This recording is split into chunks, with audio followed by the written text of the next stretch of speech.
Viongozi kutoka kaunti ya Pokot Magharibi wamelaani vikali tabia ya uhuni inayozidi kushamiri nchini, ambapo baadhi ya vijana wanadaiwa kuwadhuru wapinzani wa kisiasa. Viongozi hao wamesema hali hiyo ni tishio kwa amani na mshikamano wa taifa.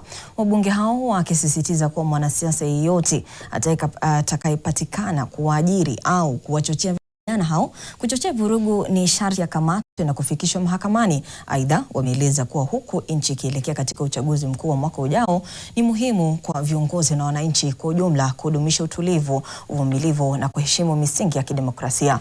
Wamesisitiza kuwa Kenya ni taifa la kidemokrasia ambapo maoni ya kila mtu yanapaswa kuheshimiwa bila vitisho, fujo au matumizi ya nguvu. Tuliona Rigiji akitumia nafasi vibaya kutaka kukosea president heshima. Tunataka kuambia Rigiji, rais si mtu ya rika yako, ulishindwa na kazi, na kwa hivyo kaa nyumbani na uwe na heshima. Kwanza tuweke amani mbele.